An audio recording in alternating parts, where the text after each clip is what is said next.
नमस्कार दोस्तों, बहुत बहुत स्वागत है आप सबका एक बार फिर से हमारे YouTube चैनल जिसका नाम है एस्ट्रो नॉलेज में। दोस्तों, आज की इस वीडियो में हम एक 25 वर्ष युवती की कुंडली का विश्लेषण करेंगे जिन्होंने अपनी बर्थ डिटेल्स मेरे साथ शेयर किए हैं और एस्ट्रोलॉजी के माध्यम से ये अपने जीवन से जुड़े हुए कुछ महत्वपूर्ण प्रश्नों के उत्तर जानना चाहती हैं। तो निश्चित ही आज इस वीडियो में मैं इनके द्वारा पूछे गए सभी प्रश्नों का उत्तर दूंगा और साथ ही साथ इनकी कुंडली का पूर्ण विश्लेषण करूंगा। दोस्तों, इस वीडियो को शुरू करने से पहले हर बार की तरह आप सबसे निवेदन है, यदि अभी तक आपने हमारे YouTube चैनल एस्ट्रो नॉलेज को सब्सक्राइब नहीं किया है तो आप प्लीज इसे सब्सक्राइब कर दें और बेल आइकन को दबाना ना भूलें। साथ ही साथ दोस्तों, यदि आप सब भी इसी प्रकार अपनी कुंडली का विश्लेषण करवाना चाहते हैं या फिर मुझसे संपर्क करना चाहते हैं तो स्क्रीन पर फ्लैश हो रहे व्हाट्सएप नंबर के ऊपर आप मुझसे संपर्क कर सकते हैं और ज्यादा जानकारी के लिए आप नीचे डिस्क्रिप्शन बॉक्स को भी चेक कर सकते हैं। चलिए वापस आते हैं इस विश्लेषण के वीडियो के ऊपर और सबसे पहले मैं आप सबों के समक्ष इनके द्वारा पूछे गए कुछ प्रश्नों को रख देता हूं। इन्होंने पूछा है कि मेरा करियर कैसा रहने वाला है, फॉरेन में करियर बनाने के योग कैसे नजर आ रहे हैं, मेरा स्वास्थ्य और मानसिक स्वास्थ्य कैसा रहेगा, कुंडली में लव मैरिज या अरेंज मैरिज के योग हैं, वैवाहिक जीवन कैसा रहने वाला है, विवाह कब होगा, क्या विवाह सफल रहेगा या नहीं। इसके अलावा इन्होंने माता पिता से जुड़े हुए भी प्रश्न पूछे हैं और अपने भाग्य वगैरह से जुड़े हुए भी प्रश्न पूछे हैं। इनके सभी प्रश्नों का हम आखिर में उत्तर देंगे, लेकिन सबसे पहले चलते हैं दोस्तों इनकी लग्न कुंडली की तरफ जो कि हमारे समक्ष और वो प्रारंभ हो रही है 7 नंबर से। 7 नंबर यानी कि इस युवती की कुंडली बन जाती है तुला लग्न की और इनकी राशि बनती है यहां पर मिथुन। तुला लग्न यानी कि शुक्र के द्वारा अधिपत्य किया जाने वाला लग्न। ऐसे लोगों के स्वभाव की बात करें तो आमतौर पर ऐसे लोग सभ्य स्वभाव के होते हैं, अच्छे स्वभाव के होते हैं, सौम्य स्वभाव के होते हैं, जीवन में बैलेंस बना करके चलना जानते हैं, जीवन में समन्वय स्थापित करके चलना जानते हैं और ये इनकी सबसे बड़ी खूबी होती है। मीडिया के क्षेत्र में, कला के क्षेत्र में प्रायः ये लोग देखे जाते हैं। यहां पर इनके लग्न की तरफ चलें तो लग्न का मान 6 डिग्री है। लग्न के पास ठीक ठाक बलाबल माना जाएगा, ना लग्न के पास बलाबल बहुत ज्यादा है ना बलाबल बहुत कम कहेंगे। शुक्र लग्नेश होकर के लग्न में ही विराजमान है। यहां पर शुक्र के बैठने से मालव्य नाम का महापुरुष योग बन रहा है। यहां पर शुक्र 8 डिग्री के हैं, 50% का बल है शुक्र के पास और वक्री होकर के यहां पर शुक्र विराजमान है। देखिए, शुक्र का वक्री होना कुछ मामलों के लिए अच्छा नहीं माना जाएगा। कहीं ना कहीं ये वैवाहिक जीवन में या रिश्तों को लेकर के थोड़ी परेशानी दे सकता है। आपको प्रेम संबंधित रिश्तों को लेकर के थोड़ी परेशानी जीवन में दे सकते हैं। हालांकि यहां पर बैठा हुआ जो शुक्र है कहीं ना कहीं आपके व्यक्तित्व को बढ़िया बनाने वाला होगा। मीडिया वगैरह के क्षेत्र में आप जाना चाहें आपको ये लाभ करवाएगा। शुक्र की दृष्टि पड़ेगी 7वें भाव के ऊपर, कहीं ना कहीं लव मैरिज का योग स्वतः ही बन जाएगा। और तो और यहां पर शुक्र राहु के साथ बैठे हुए हैं तो शुक्र और राहु का जो कॉम्बिनेशन है वो प्रेम संबंध की तरफ व्यक्ति को लेकर के जाने वाला होता है। राहु के ऊपर चलते हैं। 20 डिग्री का राहु है। यहां पर राहु लग्न में बैठे हुए हैं, शुक्र के साथ ही बैठे हुए हैं और शुक्र की ही राशि में बैठे हुए हैं। तो यहां पर राहु काफी हद तक शुक्र के जैसा प्रभाव देगा। कहीं ना कहीं मीडिया की तरफ आपको लेकर के जा सकता है। नेम फेम पाने की चाहत व्यक्ति को आमतौर पर देखने को मिलती है।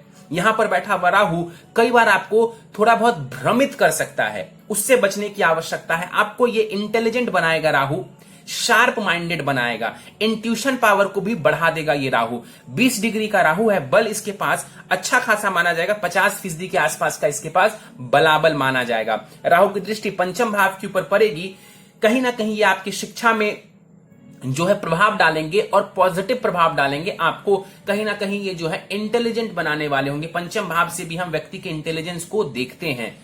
राहु की दृष्टि पड़ेगी कुंडली के 7वें भाव के ऊपर, वैवाहिक जीवन में थोड़ी परेशानी ये देने वाला होगा। और राहु की दृष्टि भाग्य भाव के ऊपर पड़ेगी तो विदेश की ढेर सारी यात्राएं करवाएंगे। और चंद्रमा के ऊपर दृष्टि है तो कहीं ना कहीं मन को परेशान करने वाला होगा, मन को अशांत करने वाला होगा।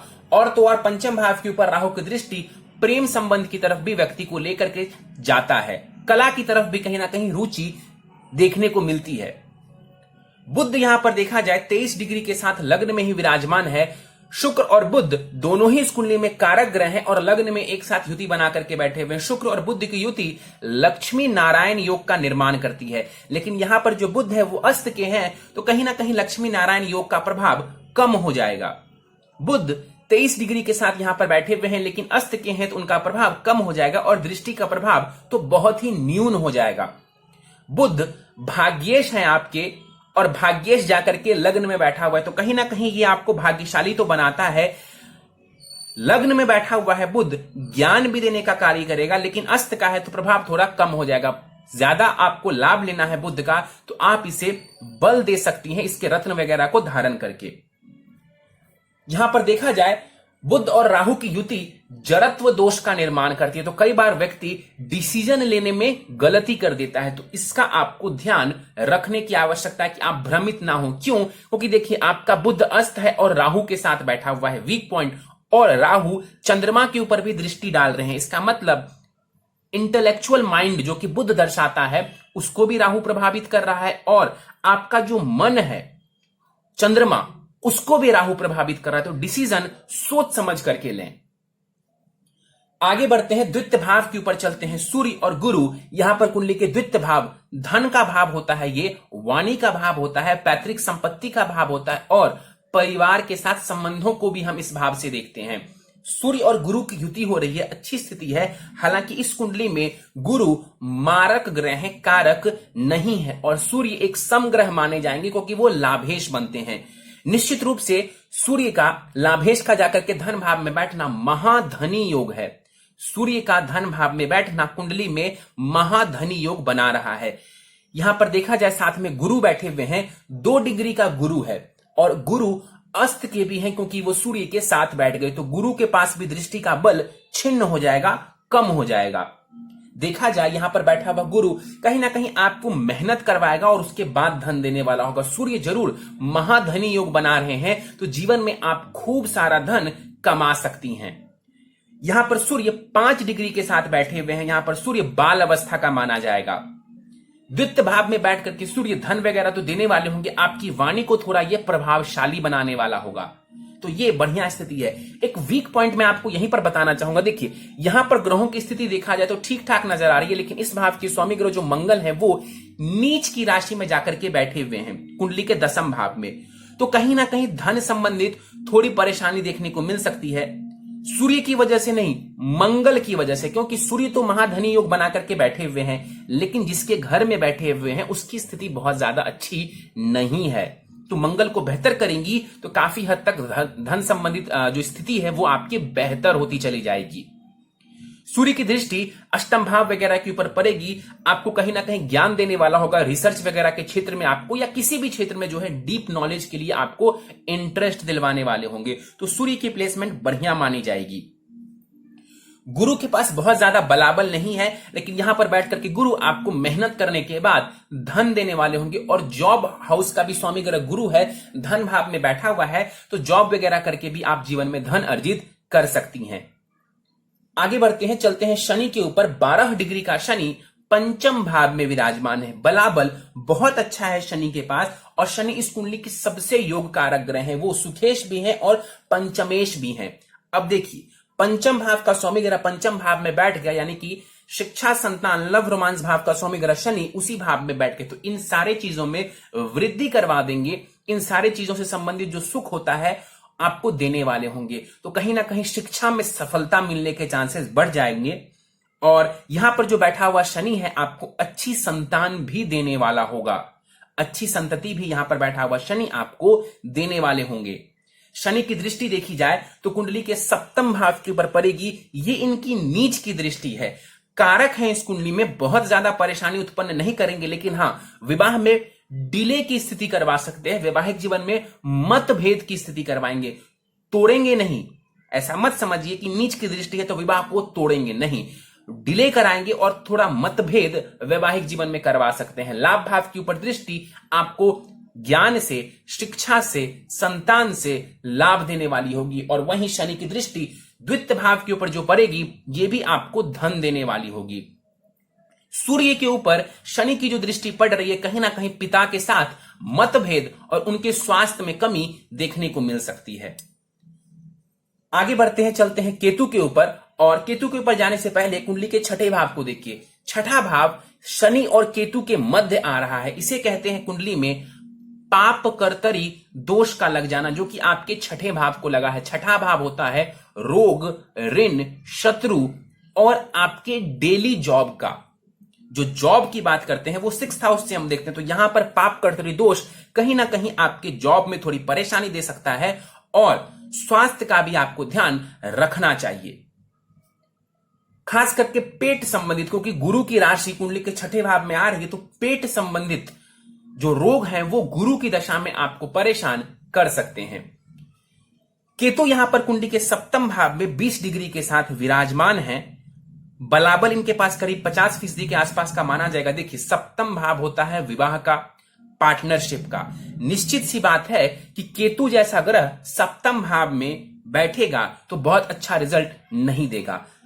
केतु मंगल की राशि में बैठे हुए हैं, तो मंगल की स्थिति क्या है कुंडली में यह जानना बहुत जरूरी हो जाता है। तो केतु सप्तम भाव में बैठे हुए हैं और मंगल दसम भाव में है, केंद्र में जरूर है लेकिन कैसा है तो नीच की राशि में है। ये नेगेटिव पॉइंट है। वैवाहिक जीवन में परेशानी साफ साफ नजर आ रही है, क्योंकि सप्तम भाव काफी हद तक पाप प्रभाव में आ रहा है। ध्यान से समझिए, केतु बैठे हुए हैं यहां, राहु की दृष्टि पड़ रही है और शनि की भी दृष्टि पड़ रही है कुंडली के सप्तम भाव के ऊपर, और मंगल जो कि सप्तमेश है वो नीच के होकर के बैठे हुए हैं। आपका गुरु अस्त है, आपका शुक्र वक्री है, तो वैवाहिक जीवन में थोड़ी परेशानी देखने को मिल सकती है। तो कुंडली मिलान आपके लिए बहुत ज्यादा जरूरी है।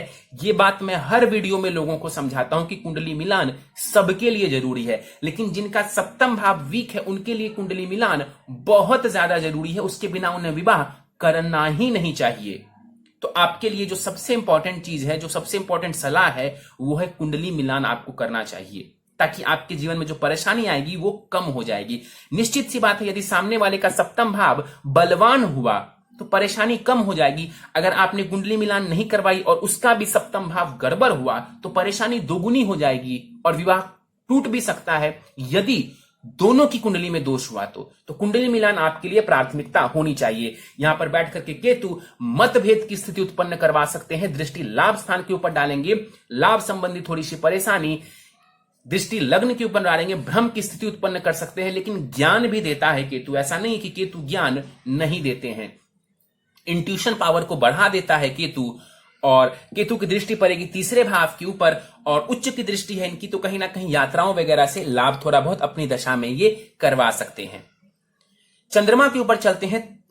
मिथुन राशि का चंद्रमा है और यहां पर देखा जाए भाग्य भाव में चंद्रमा विराजमान है 15 डिग्री के साथ। बलाबल बहुत अच्छा है चंद्रमा के पास, और कर्मेश है यानी कि करियर प्रोफेशन भाव की स्वामी ग्रह है चंद्रमा, और जाकर के भाग्य भाव में बैठे हुए। देखिए, केंद्र त्रिकोण राजयोग बना रहे हैं चंद्रमा और अच्छी स्थिति में नजर आ रहा है चंद्रमा। कहीं ना कहीं यहां पर चंद्रमा आपको विदेश वगैरह की ढेर सारी यात्राएं करवा सकते हैं, और करियर भी जो है आपको सपोर्ट करने वाला है। आपका भाग्य बेसिकली सपोर्ट करेगा करियर बनाने में। यह मैं चंद्रमा को देख करके कह रहा हूं। इस चंद्रमा के ऊपर राहु की दृष्टि पड़ रही है और आपका चंद्रमा देखा जाए तो राहु के ही नक्षत्र का है, तो यह बात निश्चित रूप से कही जा सकती है कि आपका मन शांत नहीं रहता होगा। मन कई बार मानसिक रूप से कई बार उतार चढ़ाव की स्थिति आपको देखने को मिलती होगी। यहां पर चंद्रमा बलवान जरूर है क्योंकि ये 15 डिग्री के साथ है, लेकिन इस चंद्रमा को थोड़ा और पॉजिटिव बना लिया जाए तो करियर संबंधित भी लाभ आप उठा सकती हैं और आपका मन भी शांत रहने लगेगा। चंद्रमा की दृष्टि तीसरे भाव के ऊपर जो पड़ रही है, कहीं ना कहीं आपकी कम्युनिकेशन को बढ़िया करने वाला होगा और छोटी मोटी यात्राएं ये आपको दे सकते हैं। मंगल कुंडली के दसम भाव में नीच की राशि में बैठे हुए, हालांकि मंगल 28 डिग्री तक ही नीच के होते हैं। मंगल 28 डिग्री तक ही नीच के होते हैं, यहां पर मंगल 29 डिग्री के हैं, तो नीचता से बाहर आ चुके हैं। ये एक छोटा सा पॉजिटिव पॉइंट आप समझ सकते। देखिए, नीच की राशि में जरूर है ये मंगल, लेकिन नीचता से बाहर आ चुका है, डिग्री वाइज नीचता से बाहर आ चुका है, तो मेलेफिक इफेक्ट्स में थोड़ी कमी आ जाएगी, दुष्प्रभावों में थोड़ी कमी जरूर आएगी। यहां पर बैठा हुआ मंगल कहीं ना कहीं परिवार वालों के साथ मतभेद करवा सकता है। क्यों? क्योंकि आप याद करें, मैंने अभी बताया था कि द्वितीय भाव फैमिली लाइफ का होता है, द्वितीय भाव धन का होता है, तो यहां पर बैठा हुआ मंगल कहीं ना कहीं टेक्निकल क्षेत्र की तरफ आपको लेकर के जा सकता है, वाणी संबंधित कार्य आपको ये करवा सकते हैं। मंगल की दृष्टियों की बात करें, लग्न के ऊपर मंगल की दृष्टि पड़ेगी, पेशेंस की कमी करवा सकते हैं, टेंशन देने का कार्य कर सकते हैं। मंगल की दृष्टि पड़ेगी चतुर्थ भाव के ऊपर, घर में कलह की स्थिति ये करवा सकते हैं। और मंगल की दृष्टि पड़ेगी कुंडली के पंचम भाव के ऊपर, तो कहीं ना कहीं शिक्षा संतान संबंधित थोड़ी सी परेशानी या थोड़ी सी टेंशन आपको देने वाला होगा, क्योंकि मंगल इस कुंडली में मारक ग्रह है, वो सप्तमेश है और द्वितीयेश है, तो मारकेश है इस कुंडली में मंगल देव। तो उनकी प्लेसमेंट भी अच्छी नहीं है बहुत ज्यादा, तो उनकी दृष्टि और उनका प्रभाव इस कुंडली में ज्यादातर जगहों पर नेगेटिव ही रहने वाला है।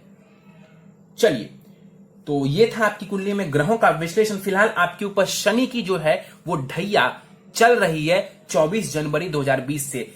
देखा जाए तो मिथुन राशि के ऊपर शनि की ढैया चल रही है। और दशाओं के ऊपर हम बात करें तो गुरु की महादशा आपको खत्म हुई है 2016 में, और शनि की महादशा आपको वहां से प्रारंभ हुई है दिसंबर 2016 से, और ये 2035 के दिसंबर तक रहने वाली है। शनि की महादशा में फिलहाल आपको बुध की अंतरदशा चल रही है, जो कि 26 अगस्त 2022 तक रहने वाली है। शनि की महादशा में बुध की अंतरदशा, ये समय है शिक्षा प्राप्त करने का, ये समय है करियर की तरफ फोकस करने का।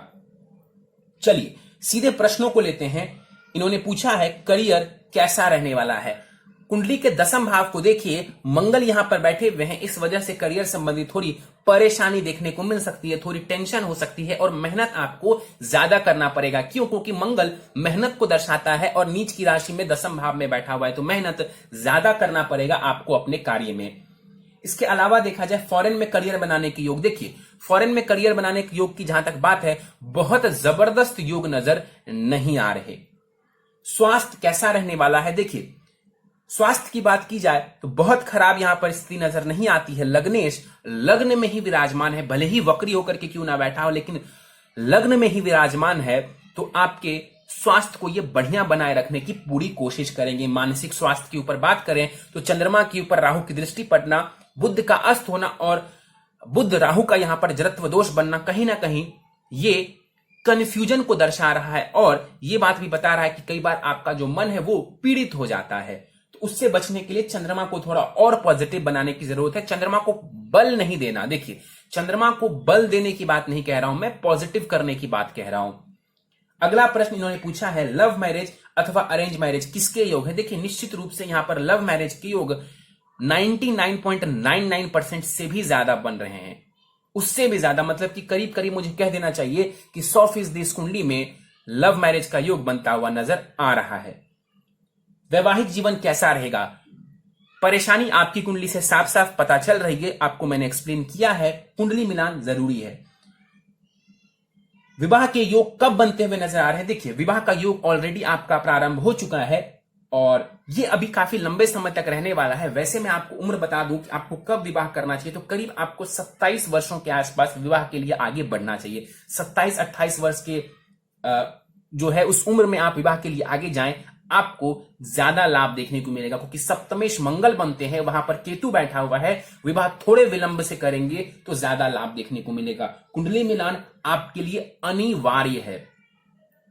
इसके बाद इन्होंने पूछा है कि क्या लव मैरिज मेरे लिए सफल होगी। देखिए लव मैरिज के हैं या फिर अरेंज मैरिज के हैं, आपके लिए मैरिज तभी सफल होगी जब आपकी कुंडली मैच कर जाएगी।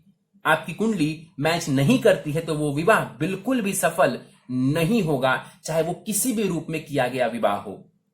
इसके बाद इन्होंने पूछा है कि क्या परिवार वालों के विरुद्ध जाकर के विवाह करना सही होगा। देखिए आमतौर पर तो मैं यही कहना चाहूंगा कि ऐसा नहीं करें, लेकिन जो भी करना हो आपके लिए कुंडली मिलान ज्यादा जरूरी है। परिवार वालों के सपोर्ट से यदि आप विवाह करती हैं तो निश्चित रूप से बढ़िया रहेगा।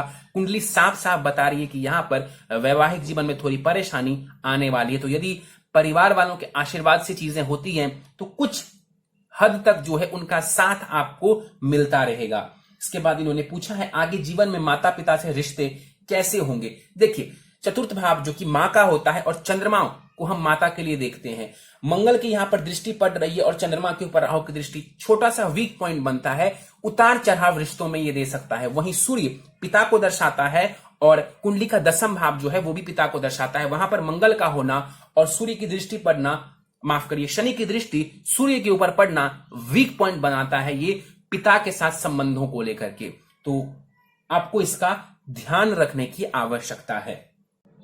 चलिए, इसके बाद इन्होंने पूछा है कुंडली में मेरा भाग्योदय कब होगा कुंडली के अनुसार, और भाग्य कारक ग्रह की दशा कौन सी है। देखिए, आपके भाग्येश बुध हैं और बुध के अनुसार देखा जाए तो करीब 22वां वर्ष जो है वो भाग्योदय कारक वर्ष होता है। तो कहीं ना कहीं आपका भाग्योदय हो चुका है और फिलहाल आपको बुध की अंतरदशा चल रही है। तो निश्चित रूप से भाग्य का साथ अभी आप उठा सकती हैं, भाग्य का लाभ अभी आप उठा सकती हैं। इसके बाद इन्होंने पूछा है भाग्य कारक ग्रह की दशा कौन सी है। बुध जो अंतरदशा चल रही है फिलहाल, और ये अगस्त 2022 तक रहने वाली है, तो अभी आपको भाग्य का पूरा पूरा साथ मिलने वाला है। इसके बाद इन्होंने पूछा है होने वाला पति किस क्षेत्र से होगा और कहां से होगा। देखिए, एग्जैक्टली ये तो नहीं कह सकते कि कहां से होगा, लेकिन मैं आपको दिशा बता सकता हूं।